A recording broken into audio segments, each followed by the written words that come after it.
How did I become the Drift King? I can only say that I was driving day and night. I guess people call it practicing and hard work. But to me, I was just having fun out there. To enjoy driving, or shall we say practice for now, all you need is some safe, clear space. This will be enough. Let's start with a 180-degree turn. The first thing I tried, right after I got my driver's license, is this. Pull the e-brake and try to end up facing the direction I came from. In my days, it was cool to be able to do this and get it right.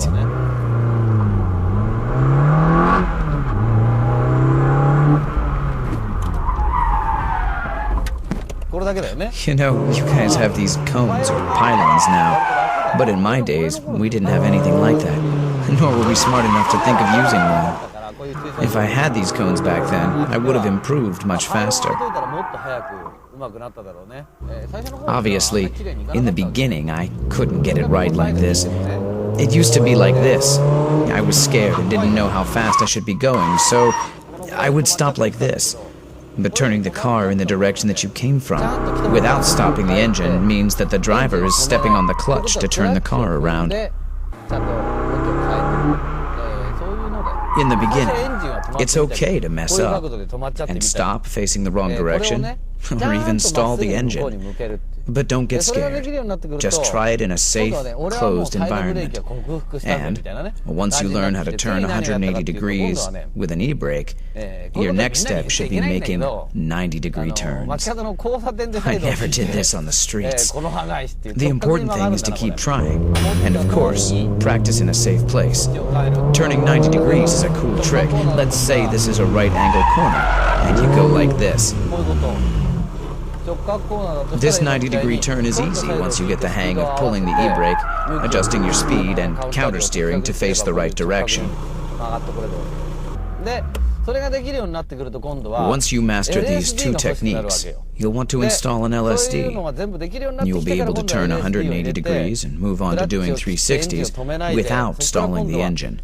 But remember, this is after you've completed the 90 and 180-degree turns.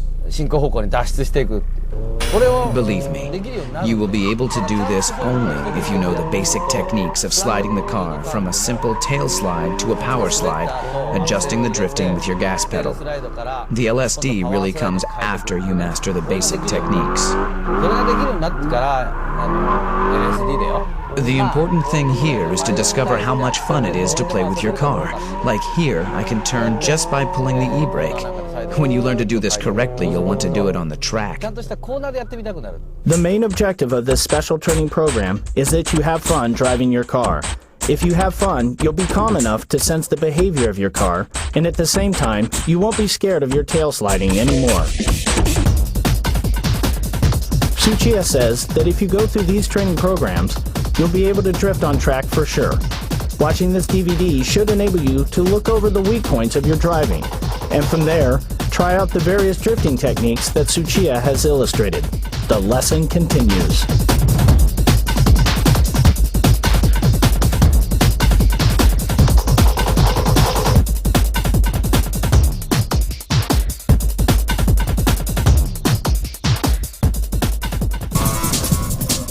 Special training program number 4 is learning how to use the handbrake according to the radius of the corner. Okay, first of all, okay, here. How about this? See, I countersteered and stopped the car facing the direction I want to exit. You have to countersteer toward the exit direction. You can see here that I am actually countersteering. And it's okay to pull the e-brake and stop here. Beginners tend to end up facing the wrong direction, like this. So, controlling the car towards the direction that you want to go is crucial here. You can do this by adjusting how long you actually pull the e-brake. I was supposed to go that way, but I was pulling the e-brake too long. But let's face it, you'll mess up at the beginning, so learn from your mistakes and don't smash up your car and pay for repairs all the time like I did. You guys have places like this, Driftland. I think it's important to practice without worrying about your repair fees or putting someone else in danger.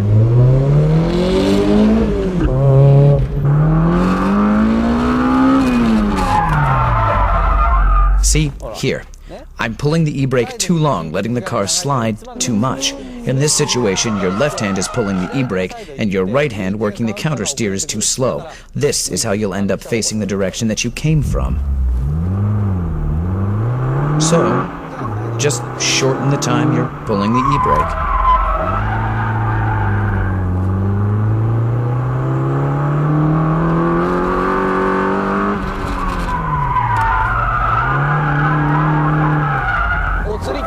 This is what happens when you steer too much. This was a good example. As you just saw, I began countersteering too late, and then I recovered the countersteer too late. As a result, my car just lost control. If all my steering work was done earlier, I could have avoided this.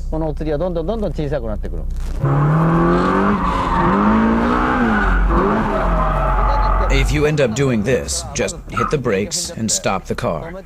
Take a deep breath and calm down. You won't get anywhere trying to recover from this state, so just stop the car and chill, okay? And start from zero all over again. Okay, let's review the training program. I admit that this training needs effort, but you want to have fun too. So find a safe place to practice and start from the 180-degree turn. Then try the 360, but you need an LSD to do this. Then the 90-degree turn.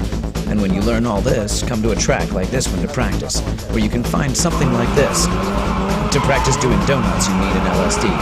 Come to a track like this to practice pulling the e-brake along the actual radius of the corner. If it's a 90-degree corner, just pull the e-brake for a second, countersteer, and then hit the gas. For 180, which actually is a U-turn, you need to keep pulling for at least 1 second to let the tail slide. So practice and learn to get the feeling of what kind of speed, angle, and steering work is needed for various turns. I said practice, but you'll have so much fun, you won't feel like you're practicing at all. You'll have a lot of fun, I can guarantee that. Until you can do all of this with your eyes closed, you'll be spending a lot of your pocket money on tires. You know, if you can't afford new tires, just get some nice ones for the front and go to a scrapyard for the rear tires. Used tires from a scrapyard can be put to good use on a drift machine. After you practice with used tires and become better at drifting, well, let's say you can countersteer and kick the gas in towards the corner exit and drift properly once every 3 times. You're now ready to get some good tires on all 4 wheels. At this point, you should be wearing the same tires in the front and the back. With new tires, you're dealing with real grip. And here, maintenance is very important. If you are like me, and you love cars, you have to take good care of them, right? If you practice like this, with your e-brake all the way up here, if you leave it, you're out. Your e-brake should at least be like this. Sometimes there are guys going like this. I mean, you're not driving a train for crying out loud. So please, use some sense to maintain your car.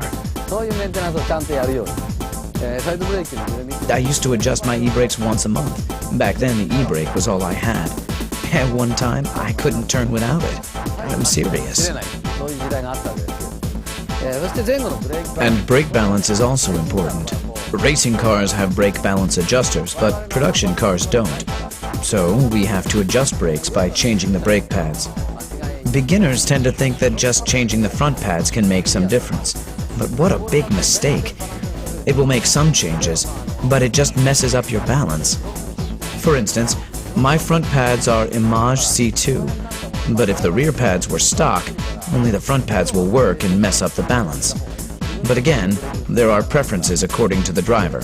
So another important thing is, don't just imitate the pros and simply install pads. You need to find the ones that suit your driving style. I like the linear feeling, but you might prefer ones that need hard braking to get it working, like the Super Sports brake pads. So, choose the right pads depending on your style and the front tire grip. Doing nothing to the rear won't get you anywhere. I assure you, you'll have a hard time in the corners. Say you're in a braking drift, and beginners often pull the e-brake, right? In that case, you need a decent pair of rear brake pads to get the rear tires to lock by pulling the e-brake.